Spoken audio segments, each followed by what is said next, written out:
Tengan muy buenos días, amados hermanos. Dios les bendiga. Les invito a que, así como estamos de pie en reverencia a la palabra de Dios, abran sus Biblias conmigo en el capítulo 1 de Mateo. Estaremos en esta mañana de domingo en los versículos 18 a 25 en este mensaje titulado El nacimiento de Cristo.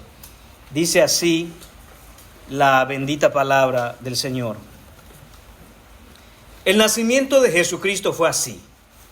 Estando desposada María, su madre, con José, antes que se juntasen, se halló que había concebido del Espíritu Santo. José, su marido, como era justo y no quería infamarla, quiso dejarla secretamente.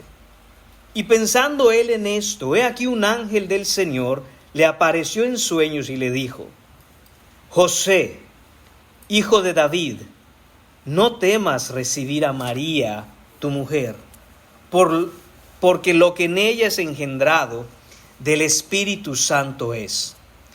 Y dará a luz un hijo, y llamará su nombre Jesús, porque él salvará a su pueblo de sus pecados.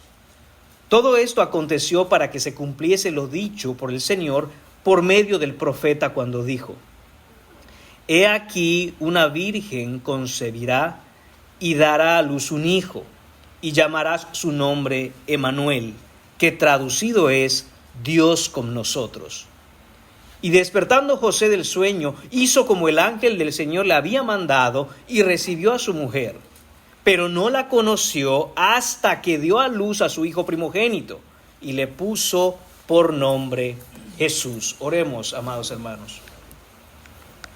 Te damos las gracias, Señor bendito, por tu palabra. Te damos las gracias porque podemos estar, Señor, reunidos en este domingo alrededor de tu revelación, Señor, para ser instruidos, redarguidos, consolados. Padre Santo, en este bendito texto vemos el acontecimiento que cambió el rumbo de la humanidad. Padre, te pedimos en esta mañana que nuestro corazón, Señor, sea receptivo. Concédenos el tener un corazón tierno, Padre, para poder ver la hermosura de tu bendito Hijo. Señor, concédenos ojos para poder observar, contemplar, apreciar aquel a que no merecemos, este bebé perfecto, este cordero sin mancha, Señor, que nos regalaste. Señor, que nuestros corazones puedan amar a tu Hijo, seguir a tu Hijo, servir a tu Hijo, creer en tu Hijo. Todo sea para la gloria de tu bendito Hijo Jesucristo. Te lo pedimos en el nombre de tu Hijo Jesús, Señor. Amén. Amén. Pueden tomar asiento, amados hermanos. Al abrir nuestras Biblias en esta porción de la Escritura, hermanos, ciertamente nos encontramos en Tierra Santa. Aquí en este memorable pasaje somos introducidos al corazón mismo del Evangelio, donde la majestad de nuestro Señor Jesucristo es revelada con una claridad incomparable. Mateo, bajo la inspiración del Espíritu Santo, declara el nacimiento del Rey. No un rey cualquiera, sino el Rey de Reyes y el Señor de Señores. No se trata de un simple niño nacido en Belén, hermanos, sino que se trata del majestuoso Hijo de Dios. Él es el Hijo eterno de Dios, revestido de carne humana, que desciende de su trono celestial para establecer su reino en la tierra, así como lo prometió el Señor en el Antiguo Testamento. En estos versículos somos testigos de la invasión de la soberanía divina en la historia humana. El nacimiento de Cristo, hermanos, no es simplemente una bonita historia sentimental para escuchar durante la temporada navideña. No, es la audaz declaración de que Jesucristo es Rey. El Rey de gloria ha llegado. Y todas las naciones deben postrarse en reverencia a este Rey, porque no hay otro como Él. Es el imparable avance del reino de Dios en la persona de Jesucristo. Su majestad no es una sugerencia, es una realidad absoluta. Su reinado no está sujeto a la aprobación humana. Que Él sea rey, hermanos, no depende del voto democrático de los países. Es el gobierno inquebrantable del Dios Todopoderoso. Y al ahondar en este texto, hermanos, como orábamos hace un momento, que Dios nos conceda un corazón para contemplar al Mesías, para contemplar el reinado de Cristo con admiración y con reverencia, pues este pasaje sirve como un toque de trompeta que anuncia que el Rey legítimo ha llegado para reclamar su creación y reinar en justicia para siempre. Inclinemos nuestros corazones, hermanos, y sometamos nuestras vidas al único Rey verdadero, Jesucristo, cuyo reino no tiene fin, no conoce límites. Jesucristo es Rey. Recordemos, hermanos míos, durante todos estos pasajes, mientras estemos en la serie del Evangelio de Mateo, esta es la declaración que debemos tener en mente. Jesucristo es el Rey. Esta declaración, hermanos míos, podemos hacerla en esta mañana, podemos hacerla aquí, podemos hacerla aún en casi todos los lugares donde podamos estar. Pero tiene que usted saber que la declaración Jesucristo es el Rey no es aceptada en todo el planeta por igual. Que alguien se levante y diga Jesucristo es el Rey, mete en problemas a muchas personas en diferentes lugares. Muchos de nuestros hermanos con un corazón por el Señor, llenos de amor por Él, fieles al Evangelio, declarando esto que nosotros decimos hoy tan fácilmente en esta mañana, los puede llevar a la cárcel, a la horca, a la muerte. Somos privilegiados en poder declarar el reinado de nuestro Mesías sin sufrir grandes consecuencias como en otros lugares. Así que, hermanos, debemos nosotros tener eso en claro, y mientras pasamos, como dije, por todo este evangelio, debemos tener claro que lo que se propone hacer Mateo, como dijimos el domingo pasado, mientras veíamos la genealogía del Mesías, es demostrar cómo Jesucristo es el único Rey. Organizaremos en esta mañana el pasaje que tenemos frente a nosotros en 5 secciones, hermanos. Tendremos la concepción, la compasión, la comunicación, la confirmación y la conformación. Empecemos entonces en el versículo 18 con el primer punto en esta mañana, hermanos, la concepción. El relato del nacimiento de Jesucristo comienza con la concepción milagrosa en el vientre de María. Esta es la concepción sobrenatural, obra del Espíritu Santo. Leemos en el versículo 18 y dice: el nacimiento de Jesucristo fue así. Esta primera frase en el relato es el señalamiento en la carretera que Mateo escribe para que el lector se concentre ahora en la narración del nacimiento de Cristo después de que hemos pasado ya por su genealogía el domingo pasado. Y continúa el texto y dice: estando desposada María, su madre, con José, y haremos una pausa ahí. Note usted, enfóquese en la palabra desposada. El texto nos dice que María estaba desposada con José. Estar desposada en aquel tiempo, en la cultura judía, es algo muy parecido o muy equivalente a lo que hoy se diría entre nosotros estar comprometida. Una muchacha que está comprometida para casarse. Sin embargo, una diferencia entre estar desposada en aquel tiempo y estar comprometida hoy en día es que estar desposada tenía muchas más implicaciones legales. Legalmente hablando, estar desposada era el primer paso dentro de la esfera matrimonial. Es decir, que para deshacer ese compromiso se requería un proceso legal delante de una autoridad. Esto no era simplemente entre José y María. No era simplemente algo que ellos habían acordado. Habían, como dije, implicaciones legales desde el momento en que tomaban esa responsabilidad de estar desposados. Las parejas desposadas duraban entre 10 y 12 meses antes de la boda. El desposamiento tenía calidad legal delante de un juez casi a la par como el matrimonio. Durante este tiempo, tanto la mujer como el hombre continuarían viviendo en casa de sus padres y se verían, se visitarían, pasarían tiempo juntos, principalmente con el objetivo de hacer planes acerca de su futuro como familia. Hermanos, ¿cuánto ha cambiado la sociedad de hoy?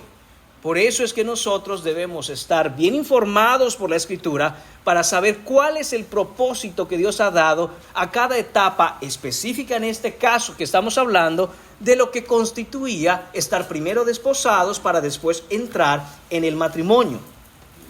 No había, hermanos míos, en este tiempo ningún tipo de relación física, de intimidad, hasta que la boda se llevara a cabo y ellos se pudieran ir juntos a vivir a su propia casa.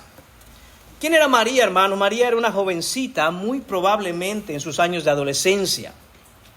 Ella había nacido en el área de Nazaret, de una familia pobre.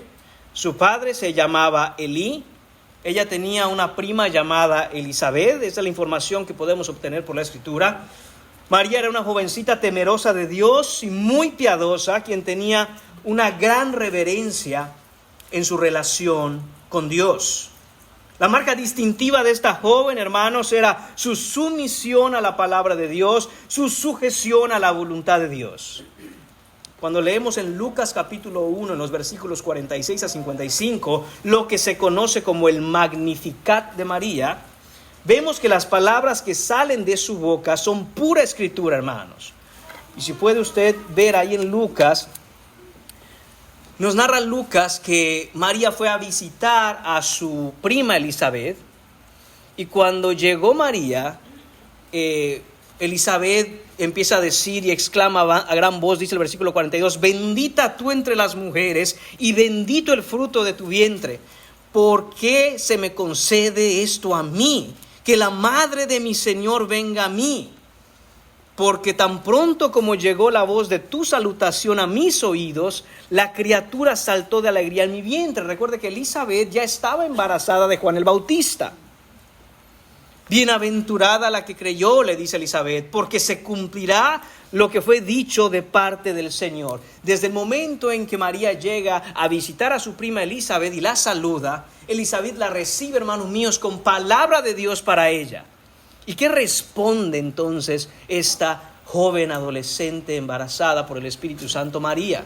Hermanos, ella abre su boca y dice, entonces María dijo, versículo 46, engrandece mi alma el Señor, y mi espíritu se regocija en Dios mi Salvador, porque ha mirado la bajeza de su sierva, pues he aquí desde ahora me dirán bienaventurada todas las generaciones, porque me ha hecho grandes cosas el poderoso, santo es su nombre, y su misericordia es de generación en generación a los que le temen. Hizo proezas con su brazo, esparció a los soberbios en el pensamiento de sus corazones, quitó de los tronos a los poderosos y exaltó a los humildes, a los hambrientos colmó de bienes y a los ricos envió vacíos. Socorrió a Israel su siervo, acordándose de la misericordia de la cual habló a nuestros padres para con Abraham, y su descendencia es para siempre. Estas son las palabras de María, hermanos, de una joven adolescente. ¿Cuántas de nuestras jóvenes adolescentes hoy, hermanos? No le estoy diciendo que abran su boca en un Magnificat como el de María, pero pueden citar la Escritura claramente y pueden tener confianza en el Dios de su salvación. Pero triste es, hermanos, que más bien no se puede hacer eso entre nuestras jóvenes, sino que le pueden cantar cualquier canción de moda de la mujer más pagana que está en redes sociales. Esta es una mujer, una joven, María, educada en la palabra de Dios, crecida en la piedad del Señor, llena de escritura, hermanos. Qué gran responsabilidad tenemos en general con nuestros hijos, pero particularmente con nuestras hijas, de crecerlas y educarlas en la disciplina y amonestación del Señor para que sean muchachas temerosas de Dios. Y vemos un gran ejemplo aquí en María. María desde muy joven fue una mujer que atesoraba la palabra de Dios en su corazón. Vivió de manera que su estilo de vida reflejaba la palabra viva. Y no fue casualidad, hermanos, que Dios Padre eligiera a María para ser la madre de Jesucristo. A veces el pueblo evangélico, todos nosotros, erramos tratando de irnos al otro extremo de lo que hablan o proponen principalmente los religiosos de la religión, valga la redundancia, católico-romana, al decir que María es reina del cielo Y nos vamos al otro extremo diciendo, era cualquier muchacha, como cualquier otra. No era como cualquier otra, hermanos. No era como cualquier otra. Fue elegida por Dios por razones muy específicas. Y vamos a ir aprendiendo un poco de esto en este pasaje. Pero hermanos míos, lo que tenemos que ver aquí es precisamente cómo esta joven, esta muchacha, esta adolescente, María, había entregado su corazón en fe al Señor. Y en ese darle su fe y su corazón al Señor, Dios la elige de entre todas para concebir a Jesucristo.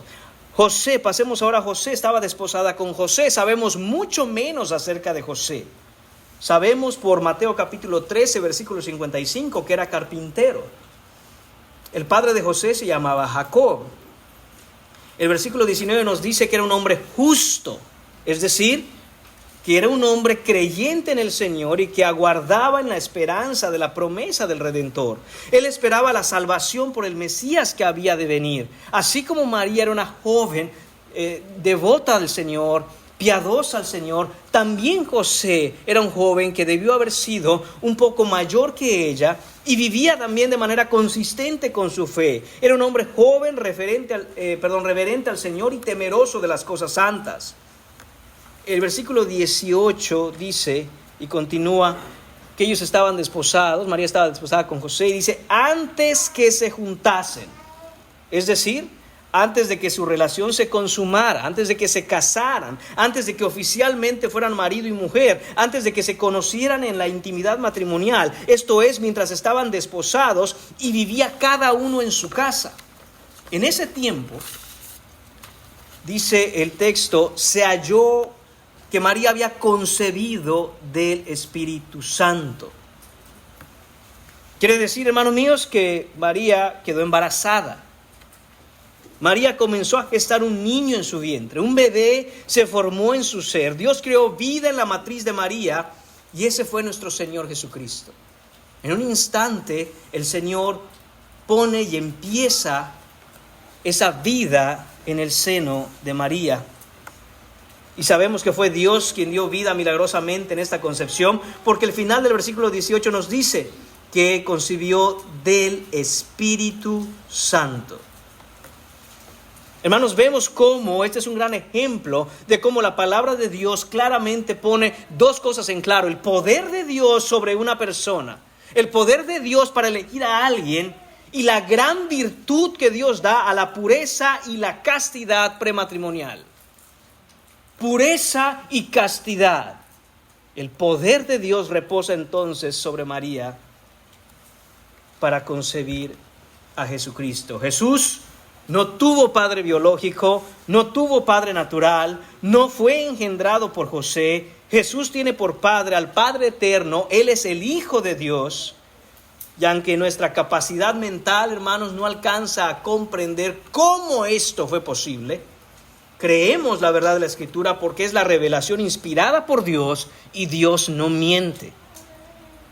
Alguien dijo alguna vez que si tratamos de explicar la divina concepción, vamos a perder la cabeza. Pero que si negamos la divina concepción, entonces vamos a perder nuestra alma. Porque nadie puede ser verdaderamente cristiano si niega la concepción milagrosa en el vientre de María siendo virgen. Es lo que dice el texto. En Lucas capítulo 1 también, pero ahora en el versículo 35, leemos algo que no registra Mateo, y este es el anuncio del ángel Gabriel a María. María le pregunta, ¿cómo puede ser esto? Cuando le dice que iba a concebir del Espíritu Santo. ¿Cómo puede ser esto? Respondiendo el ángel le dijo, el Espíritu Santo vendrá sobre ti y el poder del Altísimo te cubrirá con su sombra, por lo cual también el santo ser que nacerá será llamado Hijo de Dios. Atención a esta expresión, hermanos, el Espíritu Santo vendrá sobre ti. La traducción literal de esta frase es, el Espíritu Santo se moverá sobre ti. Esta es exactamente la misma expresión que encontramos en Génesis capítulo 1, versículos 1 y 2, cuando dice, en el principio Creó Dios los cielos y la tierra estaba desordenada y vacía, y las tinieblas estaban sobre la faz del abismo. Y atención, y el Espíritu de Dios se movía sobre la faz de las aguas. Es exactamente la misma expresión. Mateo tiene la intención clara, como ya vimos el domingo pasado, de conectar su narración en el primer libro de la Biblia, en la narración del reinado del Mesías, con el primer libro del Nuevo Testamento. Y esta es otra de aquellas evidencias que nos da Mateo. Del mismo modo y con el mismo poder con que Dios en el principio creó todas las cosas, por su Espíritu dio orden moviéndose sobre la faz de las aguas. Así también el Espíritu vino sobre María, sobre el vientre de esa joven de Nazaret, y reposó sobre ella el poder creativo de Dios, y se movió sobre ella para dar vida. La concepción en el vientre de María fue en el mismo poder y en la misma obra del Espíritu Santo con que en el principio de la creación, hermanos, Dios creó todas las cosas por la soberanía de su palabra. El poder del Espíritu Santo cubrió a María para crear el cuerpo físico de Jesús. Y así, hermanos, la humanidad de Jesucristo fue creada en la matriz de la Virgen María y entrelazada perfectamente con la eterna divinidad de Jesús, la segunda persona de la deidad, nuestro Dios Trino. Jesús, de nuevo, nació sin padre biológico y de esta manera, hermanos, Él no hereda la naturaleza pecaminosa del género humano desde Adán. Sin padre humano, Jesús es sin pecado y tan perfectamente santo como el Espíritu Santo que lo engendró. No hay pecado en Él desde su concepción. Ahora, debemos tener en claro, hermanos, que Jesús, antes de su encarnación, ha sido sin pecado desde la eternidad pasada. Jesús no empezó a existir en el momento en que concibió María. Jesús es eterno, ha existido desde siempre. En el principio era el Verbo, y el Verbo era con Dios, y el Verbo era Dios. Nos dice Juan en capítulo 1, versículo 1. Pero Él encarnó, Él se hizo hombre. Y fue aquí, hermanos míos, donde el Espíritu Santo, de nuevo, con su poder creativo, nos da el cuerpo humano de Jesús. En la encarnación, por la divina concepción, Jesús pone completa naturaleza humana a su divinidad. A veces creemos, a veces pensamos, hermanos, que Jesús dejó de ser Dios para poder ser hecho hombre. Eso es una herejía, no es así. Él no dejó de ser Dios en ningún instante, Él no deja de ser Dios en ningún instante, sino que voluntariamente no hace uso de su divinidad y agrega a esa divinidad una naturaleza humana, pero sin pecado. Jesús es Dios y encarnado es humano, pero no tiene relación con la carnalidad caída de la raza humana. Esta es, hermanos míos, la concepción, esa concepción milagrosa de Jesucristo. Punto número 2, hermanos, la compasión en el versículo 19. En este versículo 19 vemos la compasión de José cuando se entera de que María está embarazada. José quiere proteger a María lo mejor posible. Dice el versículo 19, José, su marido, como era justo y no quería infamarla, quiso dejarla secretamente. Notemos, hermanos, cómo de manera intencional José siempre es mencionado como marido de María, no como padre de Jesús. Notemos también el uso de la palabra marido. Y uno puede decir, pero no que no estaban casados. No estaban casados aún oficialmente, pero recuerde, la palabra desposada implica que el varón que estaba desposando a una joven, a una mujer, tenía ya la responsabilidad y el título como marido. No había nada en lo que ese hombre pudiera echarse atrás. Dicho sea de paso, para todos aquellos varones piadosos, temerosos de Dios, que están orando que el Señor les dé una esposa, una ayuda idónea. Una vez que tú haces el compromiso, varón, no hay manera de echarte atrás. No es como ahora, no es como en el mundo, no es como los paganos manejan esto. Empiezan una relación, a ver cómo les va, a ver si les gusta. Es que hay que probar primero para saber cómo nos va. No, nada de eso, hermanos. Una vez que a través de la oración, del concienzudo estudio de la palabra, Una vez que queremos llevar a cabo la voluntad de Dios y una pareja se compromete, la palabra de Dios indica que esa pareja ya ha dado el primer paso dentro de la esfera matrimonial y el varón no puede echarse para atrás. No puede. Él es el que va a ser la cabeza, el que va a ser, hermano mío, la autoridad de ese hogar. Y si desde ahí comenzamos mal y titubeamos y no, siempre no, estamos mal, hermanos. Estamos completamente mal. Regresando al texto, hermanos míos, vemos que José era un hombre justo. Dice, como era justo, hermanos, ¿qué quiere decir que José era justo? No sabemos por Romanos capítulo 3 que no hay justo ni aun uno. Es verdad, hermanos, pero aquí no se refiere a la justicia de José, porque José tuviera una justicia personal. Cuando vemos en la Biblia que se habla de algún hombre o una mujer que eran justo o justa, se refiere a que había sido justificado por la fe.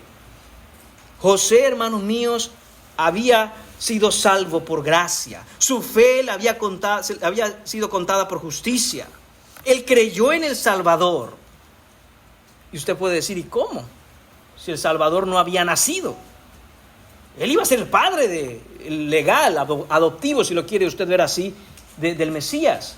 Hermanos, de esa manera es que todos han sido salvos antes del nacimiento del Mesías, por la esperanza y la fe en el Salvador. No conocían su nombre, no sabían que se llamaba Jesús, no había llegado esa revelación al Nuevo Testamento, y los santos del Antiguo Testamento, todos fueron salvos por la esperanza del Salvador que vendría.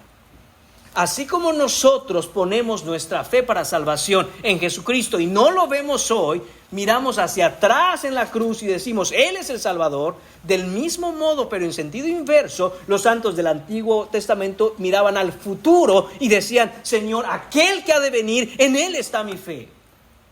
Y este era José, hermanos. José, educado también en las enseñanzas de la palabra de Dios, tenía su esperanza en aquel Mesías prometido, en aquel que vendría un día. Esto lo hacía ponerse en esa posición de justicia delante de Dios por la fe y no por sus obras. Él creyó en el Salvador. Fue salvo, como dije, como todos los santos del Antiguo Testamento. Esta salvación, hermanos míos, en José se evidencia en que él vivió una vida con la ley de Dios escrita en su corazón. Su carácter era moralmente agradable al Señor. Era fiel en obediencia a los mandamientos de Dios. No perfectamente, pero sí fielmente. Vivió rectamente delante del Señor y delante de los hombres. Del mismo modo, hermanos míos, en que María no fue cualquier jovencita, sino que fue elegida por el Señor, específica y claramente, tampoco José fue cualquier carpintero. Él fue el hombre escogido por el Padre Eterno para ser el modelo humano que se encargaría de cuidar y liderar la familia en el seno de la cual nació Jesús el Mesías, el Hijo de Dios. ¡Qué responsabilidad le pusieron a José! Jesús, siendo un niño y creciendo humanamente, tenía que ver en su padre humano, en su padre adoptivo, en su padre legal, el modelo de un hombre. Y ese fue José. Este carpintero, sin muchos recursos, pobre de un pueblo perdido ahí en la Jerusalén del tiempo, pero piadoso, temeroso de Dios, y nos dice la Escritura, un varón justo. Es por esta vida justa, hermanos míos, que José vivía, y por este carácter piadoso y ese corazón vivo que José poseía, que como leemos en el texto, él no quería infamar a María. Dice, no quería infamarla, es decir, no quería afrentarla, no quería calumniarla, no quería descalificarla, no quería deshonrarla, humillarla. José no quería dañar a María en ninguna manera. José tiene bien claro una cosa. Así como declaró el profeta Miqueas, capítulo 6, versículo 8, ¿qué pide el Señor de ti? Probablemente José se preguntaba a sí mismo, ¿qué pide el Señor de mí? Y la respuesta que nos da Miqueas es esta: solamente hacer justicia y amar misericordia. José, hermanos míos, vivió andando en justicia y al mismo tiempo amaba la misericordia. Ese era el corazón de José, porque ese es el corazón de un hombre justo. Justicia y misericordia son las dos caras de la misma moneda y constituyen, hermanos míos, un componente central del Evangelio. Porque son esos dos aspectos, la justicia y la misericordia en el Evangelio, por el cual el hombre puede conocer la compasión de Dios. Sin justicia, hermanos míos, no hay misericordia. Y sin misericordia no hay salvación. José poseía eso en su carácter, porque era justo, porque era salvo por gracia. Su alto sentido de la justicia y su profundo amor por la misericordia daban como resultado esa compasión hacia la mujer que amaba.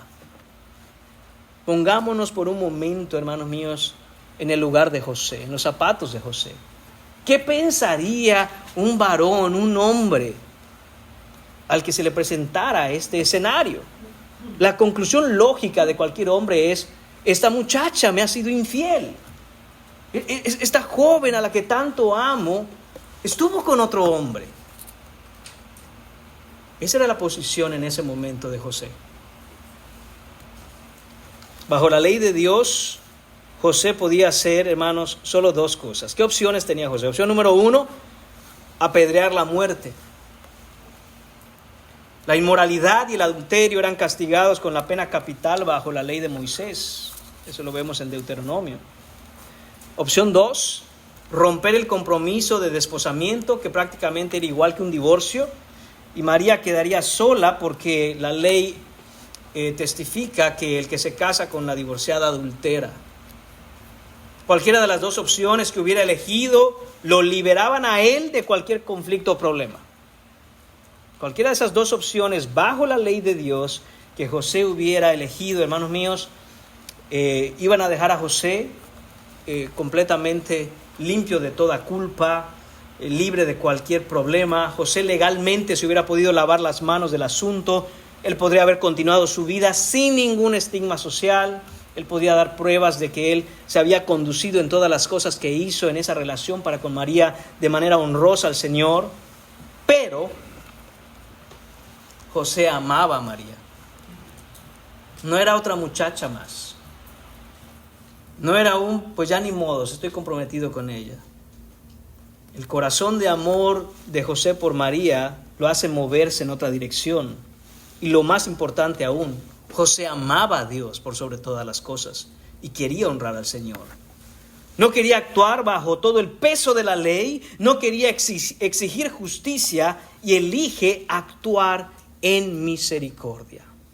Escoge extender compasión porque José había recibido por la fe compasión, gracia y misericordia del Señor. Él decide intentar arreglar toda la situación disolviendo el compromiso secretamente, cuidando a María, que nadie se enterara y así causar el menor daño posible a esta joven. Él estaba tratando de buscar cómo honrar al Señor en lo que Él mandaba por los mandamientos y al mismo tiempo cuidar el corazón y la vida de la mujer, de la muchacha, de la joven a quien Él amaba. De esta manera, hermanos míos, Él actúa bajo ese beneficio que da el amor, porque el amor cubre multitud de pecados. No porque María haya pecado, aclaremos, pero desde la perspectiva de José, repito, María le había sido infiel. No había otra opción en su mente, Él no sabía nada más. Todos aquí, hermanos míos, necesitamos crecer en este carácter cristiano que tiene José. Debemos buscar proteger a los demás antes que dañarlos, aún por causa de lo que nos parece pecado. Nunca debemos tomar la ocasión como ventaja cuando vemos a un hermano caído para hacer daño por un sentido de justicia al punto que dejemos fuera el sentido de misericordia. Eso distingue el corazón cristiano. Eso distingue a un hombre justo, a una mujer justa, a un hombre piadoso, a una mujer de Dios, de ser un fariseo, de ser una farisea. Buscamos justicia, por supuesto. El Señor nos manda andar en justicia. Pero hay de aquel que quiera buscar andar en justicia, olvidando la misericordia. Porque Dios, en su perfecto carácter, no vino a salvarnos haciendo solo justicia, sino mostrándonos favor y misericordia para salvarnos. ¿Cuál es tu carácter, hermano? ¿Cuál es tu carácter, hermana? ¿Eres tú uno de aquellos que siempre exige justicia y que rueden las cabezas? Porque tú estás diciendo la verdad. Yo así soy, hermano. Yo digo la verdad de frente. Cuidado con tu carácter. Porque las cosas en el Señor no son así. Eso no lo aprendiste por la Biblia, eso lo aprendiste en el mundo. Viste muchas novelas de joven, o sigues viendo, cuidado. No es así.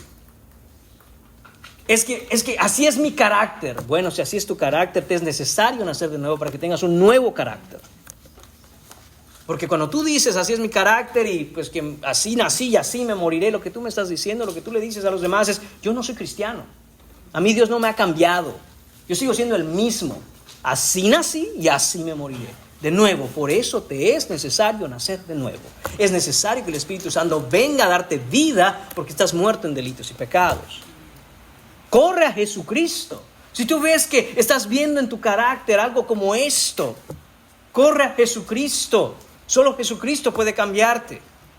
Es hoy el cambio, es hoy el día de salvación. No esperes a decir, a lo mejor un día cambio. Si ya te diste cuenta que no has cambiado en tu carácter y que ese sentido de exigir justicia prevalece sobre ti sin misericordia, corre a Jesucristo en arrepentimiento y fe.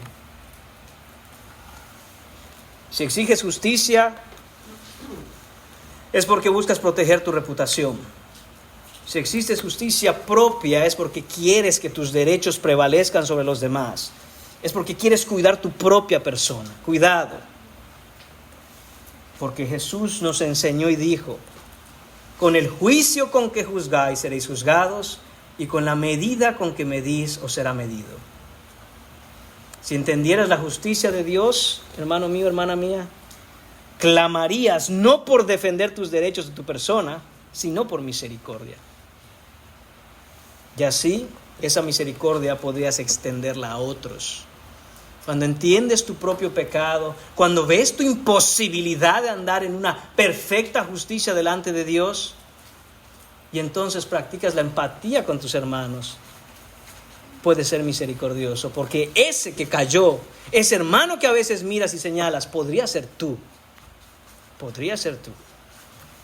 Debemos ser pacientes los unos con los otros, lentos para emitir juicio, rápidos para extender misericordia.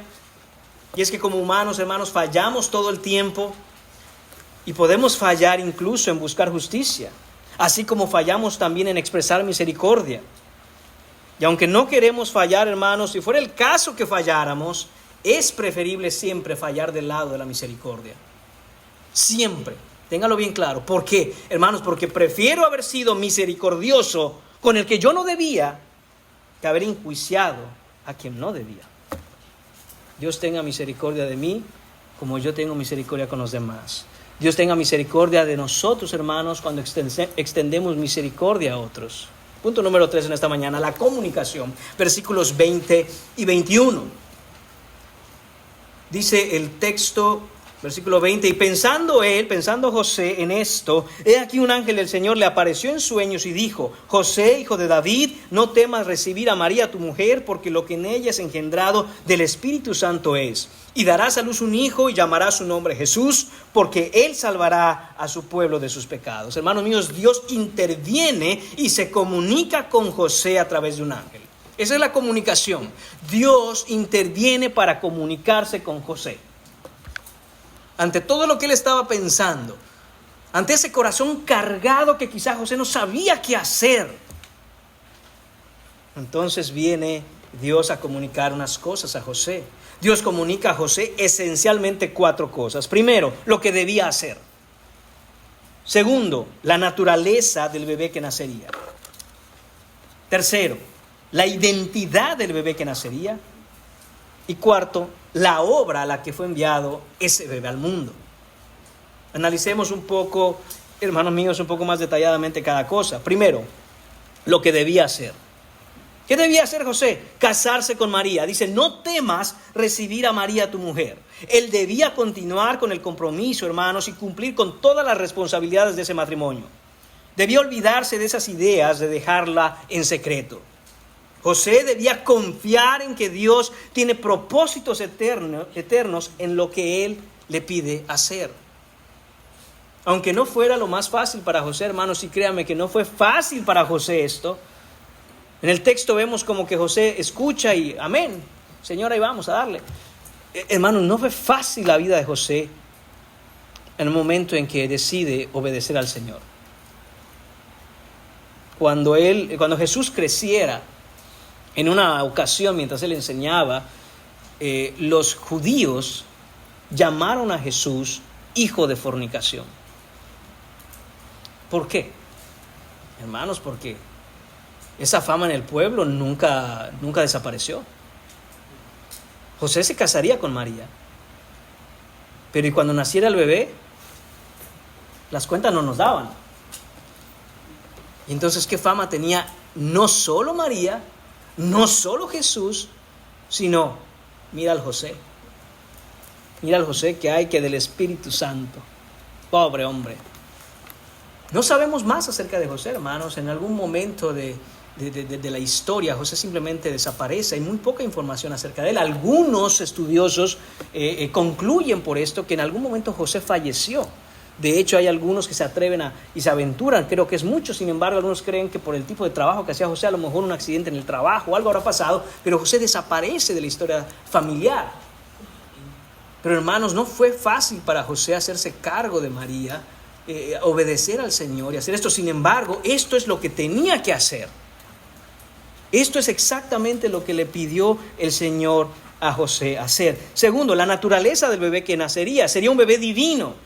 Dice, porque lo que en ella es engendrado del Espíritu Santo es. Y aquí se encuentra, hermano mío, la razón por la cual José tendría que confiar en su Señor, al que tanto ama.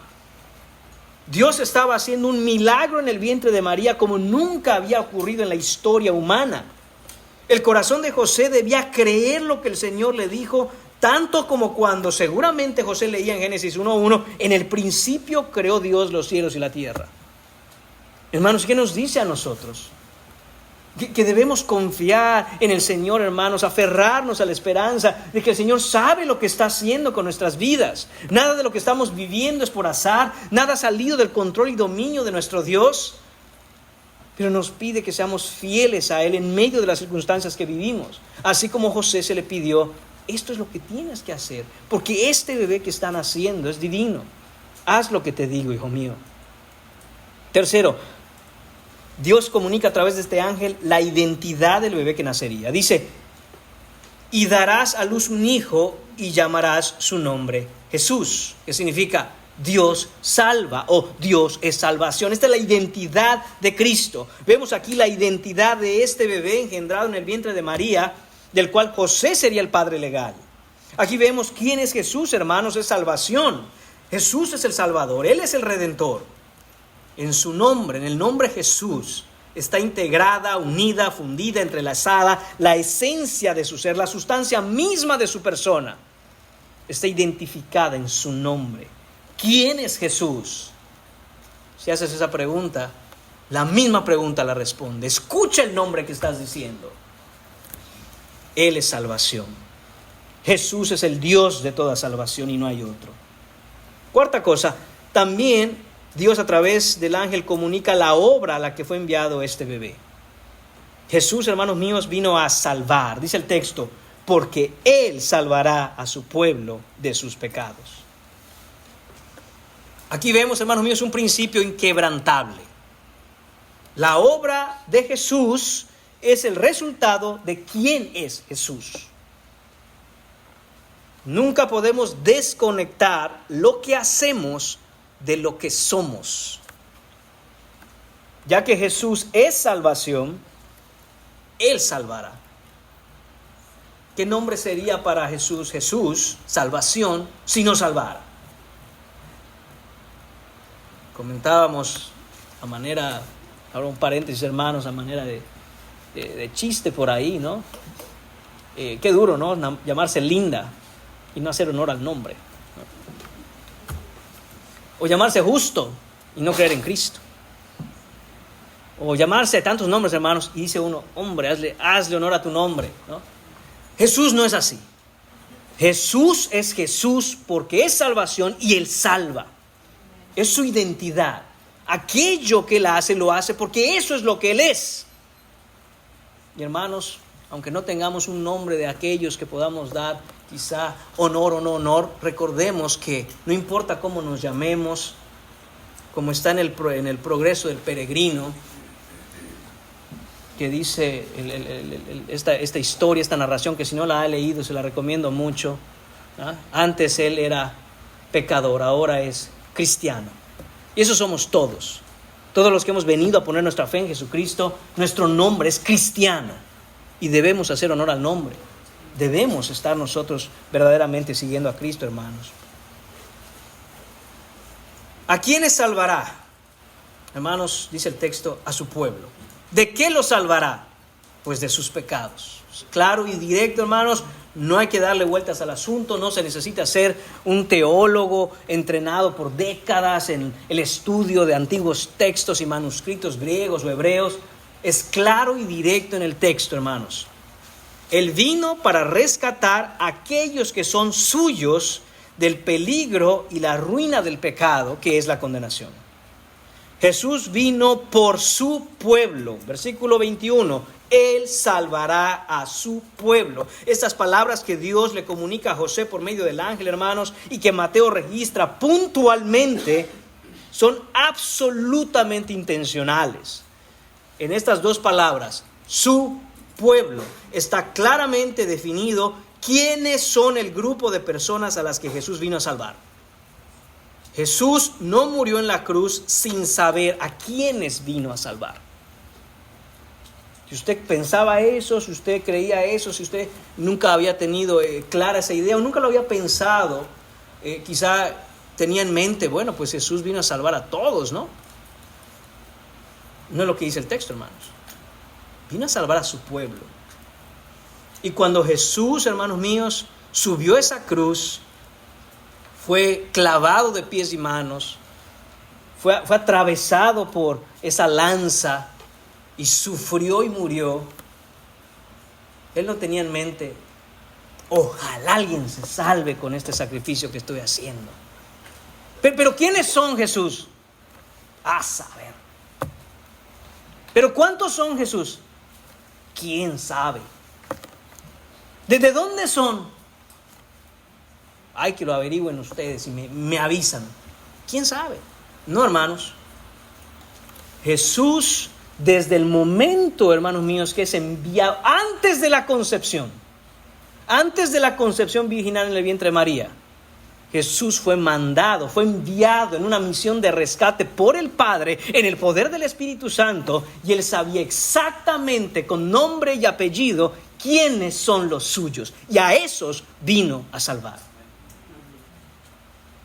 Y todos aquellos que el Padre le dio a Jesús para salvación van a ser salvos solo por gracia, por medio de la fe en Él, porque ninguna gota de sangre que derramó Jesús en la cruz fue desperdiciada. Ninguno de los sufrimientos de Cristo están al azar. A ver, ojalá que alguien le crea al pobre de Cristo. No, hermanos, Él vino a salvar efectivamente a todos aquellos que el Padre les dio. Su pueblo son todos aquellos que Dios conoció antes de la fundación del mundo. El planeta no había sido establecido en sus fundamentos por la palabra de Dios. Y el Señor ya le había dado a Jesucristo nombre y apellido de todos aquellos que iban a ser salvos. Efesios capítulo 1, versículos 3 a 6 nos dice: bendito sea el Dios y Padre de nuestro Señor Jesucristo, que nos bendijo con toda bendición espiritual en los lugares celestiales en Cristo, según nos escogió en Él antes de la fundación del mundo. ¿Cuándo le conoció a usted, hermano, hermana, Cristo? ¿Cuándo le conoció a usted? Antes de que el mundo fuera mundo. ¿Cuándo lo conoció usted a Él? Cuando vino Él y le abrió los ojos y le dijo: yo soy tu Salvador. Pero Jesús ya le conoció a usted. Hermanos, debemos impresionarnos y postrarnos ante el corazón amoroso de nuestro Rey, que no vino al azar, que no vino a ver a quién salvaba, No vino a hacer posible la salvación. No vino a darnos una opción, una sugerencia de a lo mejor pudiéramos ser salvos en Él. No, Él vino, hermanos míos, con la misión clara y no falla de venir a salvarte a ti.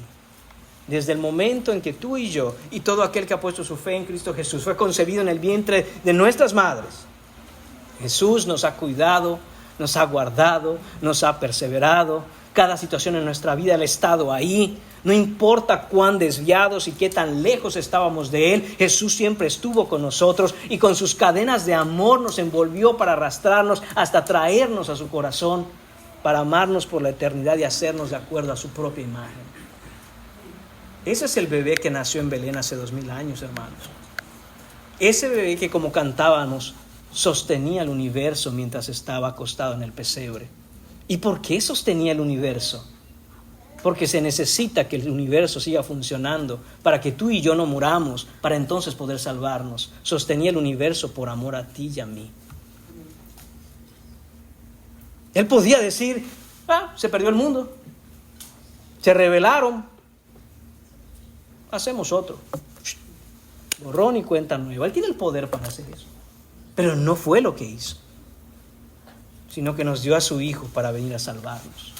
¿Cuál era la única manera en que Dios Padre podría salvar pecadores como nosotros? Dándonos a su Hijo, haciéndolo hombre, para que entonces pudiera pagar la condenación de nuestro pecado. Solo así, no había otra opción. Pero la paga del pecado es muerte. Y Dios no puede morir. Por eso tenía que hacerse hombre, porque los hombres sí mueren. Pero muerto, ¿cómo puede salvar? Por eso no pudo dejar nunca de ser Dios, porque Dios se levanta de entre los muertos. Ese es el glorioso evangelio, hermanos, y esa es la maravillosa y misteriosa, el enigma, hermanos míos, lo que nuestro corazón debe ser el combustible para seguirlo a Él. Que Cristo es como ningún otro. ¿Y de qué nos salva Jesucristo, hermanos? De nuestros pecados. Y se va a salvar a su pueblo de sus pecados. De eso nos salva Jesucristo, primaria y primordialmente. A veces vamos afuera, muchas veces, hermanos, y compartimos el evangelio y una persona anda ahí sin rumbo por la vida y queremos ofrecerle en Cristo Jesús. ¿Sabes qué? Si tú vienes a Cristo, si pones tu fe en Cristo Jesús, vas a encontrarle un sentido a la vida, vas a ver que todo va a tener aún un nuevo significado. Es verdad, hermanos, claro. Todo cristiano debe haber nacido de nuevo y ahora tiene una nueva cosmovisión que le da sentido a todo lo que hace en la vida. Pero no es que a eso vino Jesucristo primordialmente. El problema de una vida sin sentido no es en sí mismo que no le encuentre sentido a las cosas. El problema es que no le encuentra sentido a las cosas a causa de su pecado que lo condena. Y por tanto el Señor viene a salvar de los pecados. Si tú eres cristiano hoy, si tú has puesto tu fe en Jesucristo, te han perdonado tus pecados. Y eso, hermanos, deberíamos guardar el orden aquí, pero quizá salir después de la predicación y dar brincos de alegría y gozo. He sido perdonado de mis pecados. No hay más condenación para mí. Si muero hoy me voy con Cristo. Hermano, es lo que debe mover de nuevo nuestro corazón de alegría. La vida es terriblemente dura, hermanos. Si tú estás pasando, déjeme corregir eso. Ya que estás pasando muchas cosas difíciles en tu vida, porque ¿quién no? ¿Dónde vamos a encontrar gozo? ¿Dónde vamos a encontrar esperanza? ¿Dónde se encuentra la única razón por la cual sonreír? Hermanos, no lo vas a encontrar a la par tuya, frente a ti, atrás, la vas a encontrar arriba. Levanta la cabeza y sonríe al cielo y decir, ahí está mi Rey, está sentado en el trono de gloria. Y si hoy muero por la fe en Él y solo por gracia, porque Él me ha perdonado mis pecados, con su muerte en la cruz y su resurrección de entre los muertos, voy a ser recibido en gloria.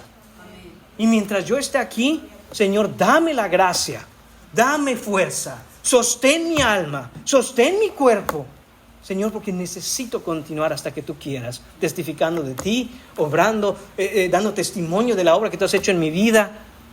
Pero hermanos, no vamos a encontrar eso en ningún otro lugar. Todo lo que alrededor hay de nosotros nos entretiene por un momento para olvidarnos del problema. Se atiende el síntoma, pero no la causa de la enfermedad. ¿Y cómo cambiamos eso? ¿Cómo curamos eso? Cristo Jesús.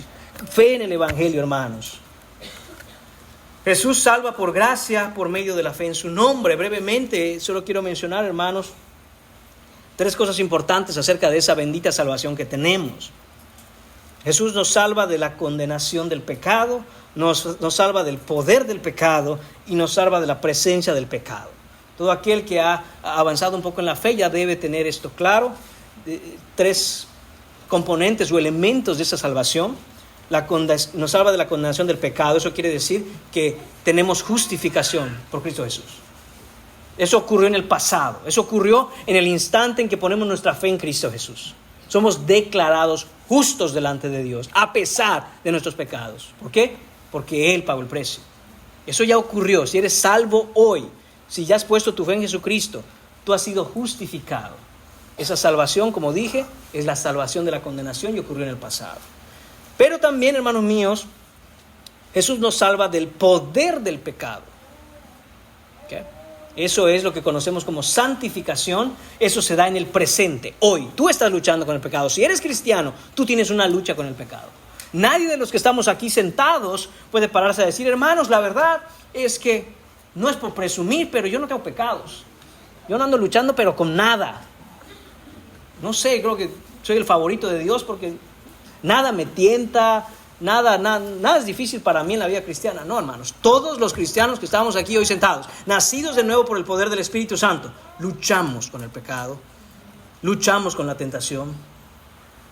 Esa obra es la que se llama santificación y el Señor nos está dando continuamente poder para luchar contra esa tentación y nos está salvando todos los días del poder que el pecado quiere ejercer sobre nosotros. Y por último, el Señor nos salva de la presencia del pecado.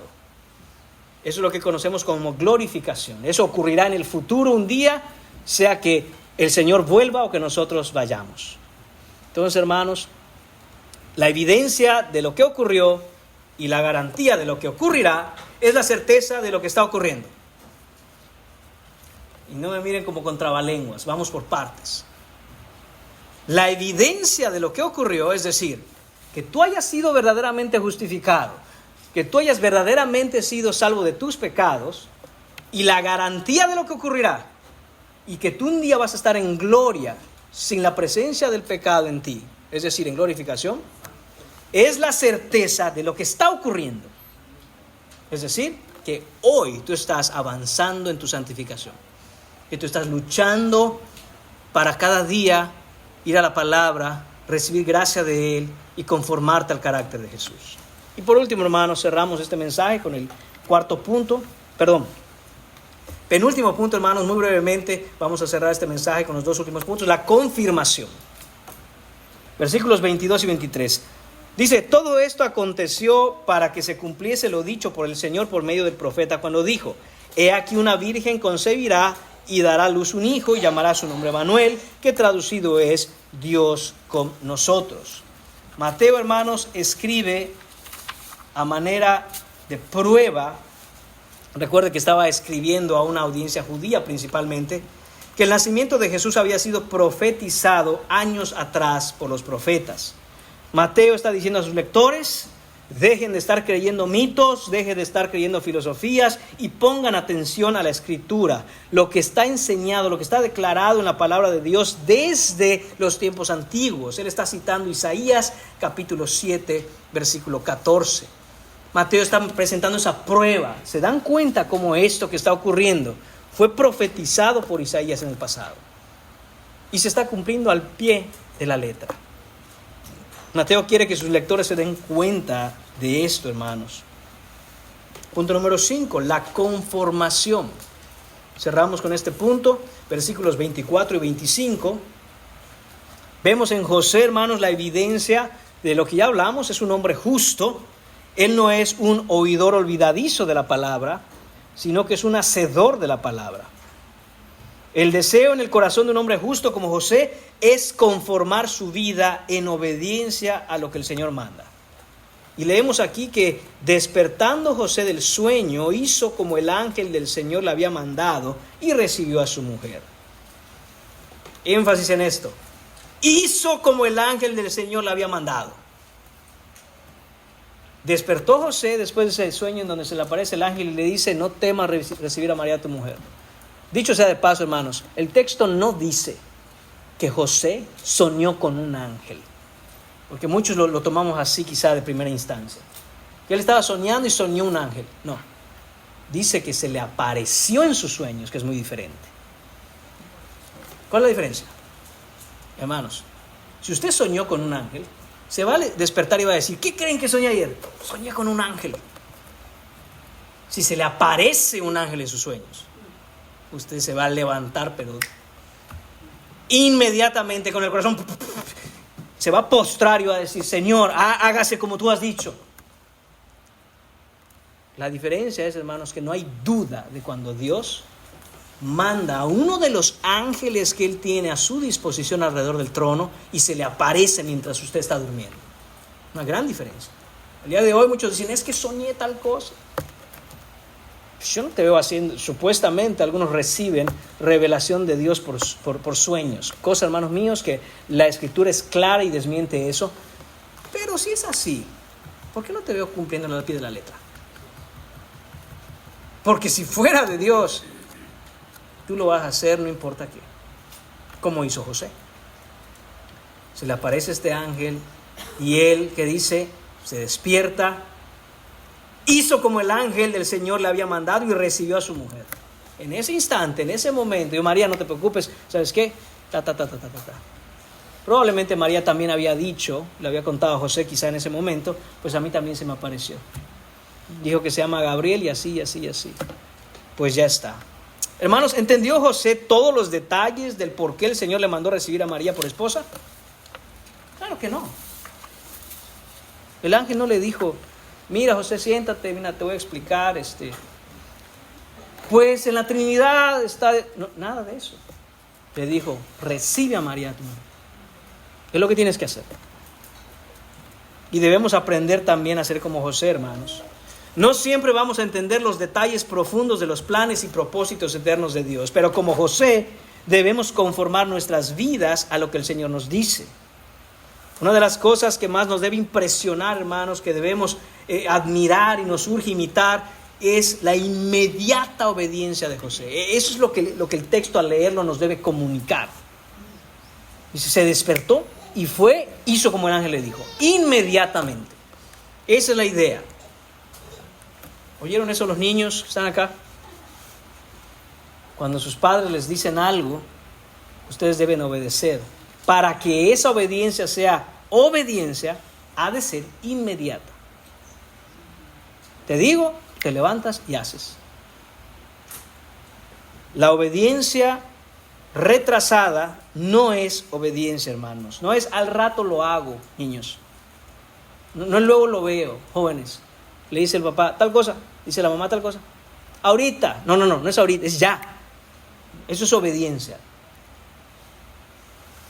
Es innecesario, hermanos míos, que José ayune y ore a ver si esa es la voluntad de Dios.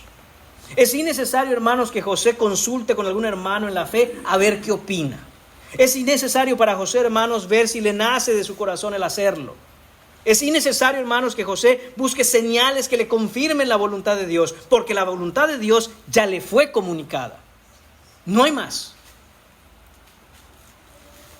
Hermanos, recordemos a Moisés llevándose a todo el pueblo de Israel, liberándolos de Egipto. Y dice el texto que cuando estaban frente al Mar Rojo, se pone a orar Moisés. ¿Y qué le contesta el Señor? ¿Por qué oras? ¿Qué estás haciendo? Es como papá diciendo: ya te dije lo que tenías que hacer. ¿Qué tienes en la mano? Agarra ese bastón y sigue, dele. Hermanos, de nuevo, es innecesario, tanto para José en ese escenario como para nosotros hoy, una vez que ha sido revelada la palabra de Dios y la tenemos clara en las páginas de la Escritura, decir: pero será la voluntad de Dios. Señor, dame una señal. ¿Qué más señal quieres? Esta y todas las Biblias dicen lo mismo. Y la que leas te va a decir exactamente la misma cosa, porque Dios es el mismo siempre. La obediencia, hermanos, que se retrasa, como he dicho ya, no es obediencia. La obediencia que requiere que alguien te convenza no es obediencia, rebeldía persuadida. Pero José es un hombre justo por la gracia de Dios. José hizo como el Señor le dijo y recibió a María como esposa. Y no solo los niños, pero también los adultos. Hermanos, me pongo a la cabeza, debemos aprender a obedecer inmediatamente al Señor. Y termina el pasaje con el versículo 25, que dice, pero no la conoció, es decir, José no conoció a María, no la conoció hasta que dio a luz a su hijo primogénito y le puso por nombre Jesús. Hermanos, José no la conoció íntimamente. La palabra conocer aquí es utilizada para referirse al encuentro íntimo matrimonial. José mantuvo a María en su virginidad. No la conoció, dice el texto, hasta que dio a luz a su primogénito, es decir, hasta que dio a luz a su primer hijo. Escuchó usted bien, a su primer hijo. Eso significa primogénito, primero en orden de nacimiento. Y le puso por nombre Jesús, como se le había indicado. Este versículo, hermanos, puede ser muy controvertido, sobre todo entre aquellos que profesan la virginidad perpetua de María.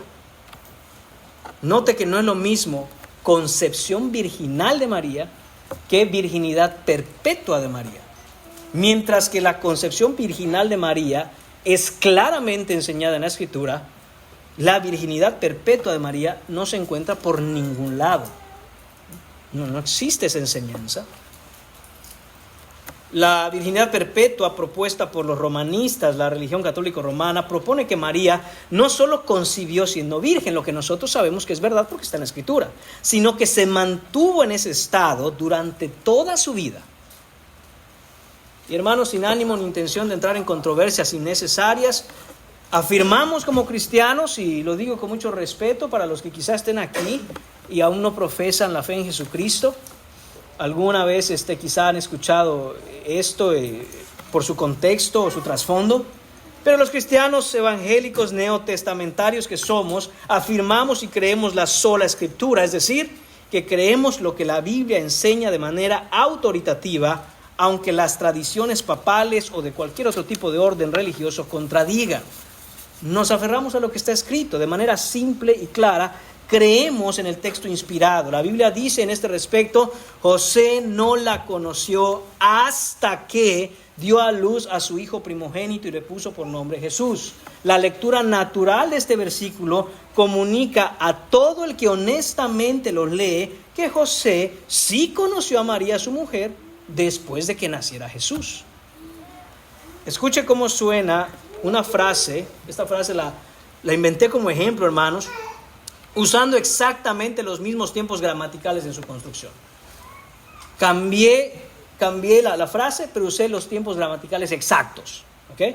¿Qué usted pensaría si yo le digo, ayer mi hija no salió a jugar hasta que terminó su tarea de matemáticas? ¿Salió mi hija a jugar o no? Pues sí. Si usted me está diciendo que no salió hasta que terminó su tarea de matemáticas. Pues todos entendemos que sí salió, pero que antes de salir terminó su tarea. Hermanos, es la misma construcción gramatical aquí. José no la conoció hasta que dio a luz a su hijo primogénito y le puso por nombre Jesús. Es por eso, hermanos, que en el Nuevo Testamento directamente y claramente vemos cómo nos informa de la familia de Jesús. Mateo 12, 46, 47. Mientras él aún hablaba a la gente, aquí su madre y sus hermanos estaban afuera y le querían hablar. Y le dijo uno, aquí tu madre y tus hermanos están afuera. ¿Qué quiere decir que María tuvo más hijos después de Jesús? Mateo 13, 55. ¿No es este el hijo del carpintero? De ahí es donde sacamos que José es carpintero. ¿No se llama su madre María y sus hermanos Jacobo, José, Simón y Judas? ¿No están todas sus hermanas con nosotros? Es claro, hermanos. Marcos 3, 31, 32 nos dice lo mismo. Lucas también nos dice lo mismo en capítulo 8, versículos 19 y 20. Entonces su madre y sus hermanos vinieron a él. Juan 2:12 dice, después de esto descendieron a Capernaum, él, su madre, sus hermanos y sus discípulos. Atención aquí, que es bien importante porque muchos dicen, no, es que la Biblia dice hermanos, refiriéndose a los que creían en él, a sus discípulos, los llamaba hermanos como nosotros nos llamamos hermanos. No, porque Juan nos dice claramente aquí que hay una distinción entre su madre, sus hermanos y sus discípulos. Juan 7, 3, 5 dice, y le dijeron sus hermanos, sal de aquí, vete a Judea, porque también tus discípulos ven las obras que haces, porque ninguno procura darse a conocerse en lo secreto. Si estas cosas haces, manifiéstate al mundo. Y dice, porque ni aun sus hermanos creían en él. Hay una distinción clara entre los hermanos de Jesús que le decían, vete a ver con tus discípulos ahí, porque en Hechos capítulo 1, 14, todos perseveraban unánimes en oración y ruego, las mujeres con María, la madre de Jesús, y con sus hermanos. 1 Corintios 9, 5, no tenemos derecho de traer con nosotros una hermana por mujer, como también los otros apóstoles y los hermanos del Señor y Cefas. Había una discusión allá en Corintios de por qué algunos ministros tenían esposa y los atacaban por eso. Y dice, pues si los otros apóstoles tienen esposa, los hermanos de Jesús tienen esposa, Pedro tiene esposa. Hermano, no podemos llegar al punto de la insensatez como aquel personaje que, tratando de defender estos dogmas que no están en la Biblia, salen a afirmar que, bueno, sí es cierto que el texto dice que Pedro tenía suegra, pero en ningún lugar encontramos que dice que tenía esposa. Hermano, es que parece chiste, pero con tal de defender un dogma de hombres, llegan al grado de la insensatez. Dices, ¿pero qué estás diciendo? O sea, no lo hago, hermanos, de verdad, con ánimo de señalar dedos a nadie o decir o burla, no, sino que seamos cuerdos y veamos el texto. ¿Y qué dice? Gálatas 1:19, no había ningún otro de los apóstoles ahí, dice Pedro, sino a Jacobo, el hermano del Señor. Es claro. Y la última cosa, hermanos, que quiero resaltar aquí, muy brevemente, que no quiero pasar por alto y sé que ya el tiempo apremia, es que, hermanos, nos debe de ser de ejemplo en el tiempo tan descarado y lleno de sinvergüenzadas en el que vivimos, el lenguaje utilizado por el Señor en el texto inspirado para referirse a las cosas íntimas. José dice, no conoció a su mujer. Note que no se usa un lenguaje vulgar, no se usa un lenguaje grosero, no se usa un lenguaje crudo. El lenguaje no es una descripción gráfica, no ofende al lector, guarda el respeto y decoro de quien se habla, es un lenguaje modesto y decente que no quita ninguna claridad en su significado. Todos entendemos bien de qué se está hablando. Y eso es, hermanos míos, primero porque la crudeza de un lenguaje obsceno no aporta nada a la comunicación. Si una persona es capaz de hablar con groserías, insultos, malas palabras y leperadas, eso no quiere decir que se exprese con más fidelidad a lo que quiere comunicar.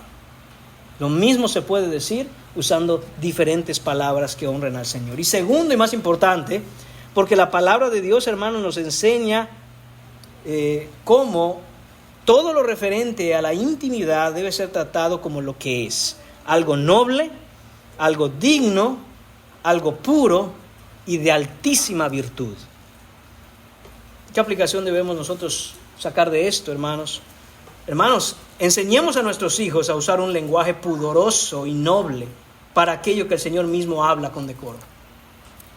Enseñemos a nuestros hijos a referirse apropiadamente, con decoro, con decencia y con pudor a este tipo de temas.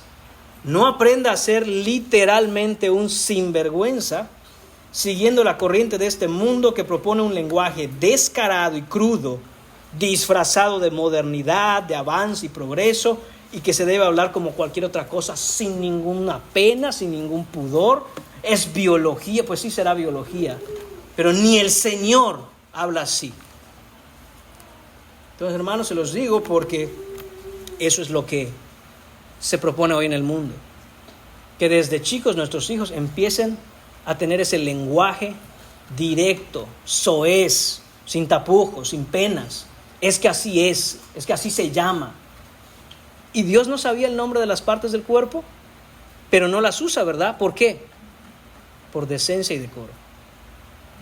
¿Cuál es el objetivo del mundo cuando se nos dice que nuestros niños deben hablar así?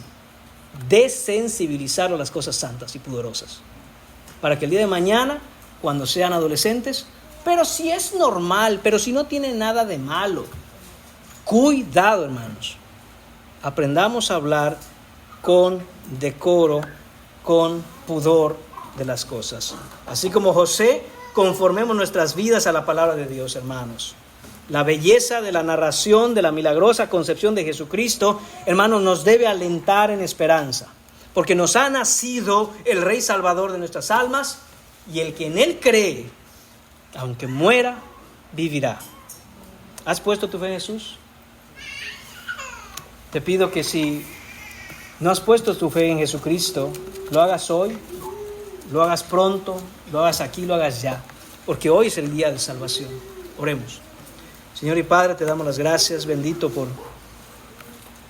tu Hijo Jesucristo, Señor, por darnos a ese bebé perfecto, Señor, a ese bebé hermoso, Señor, que no se quedó en el pesebre, Señor, sino que vivió la vida perfecta que no podíamos nosotros vivir. Y Señor, y subió a la cruz para morir por nuestros pecados, pero que tampoco se quedó ahí, Señor. Fue sepultado, Padre, y al tercer día tampoco se quedó ahí, Señor, sino que se levantó con poder y gloria, Señor, y subió al trono.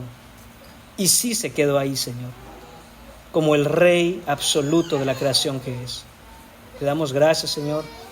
Bendito sea tu nombre, bendito sea tu Hijo. En el nombre de Él oramos. Amén.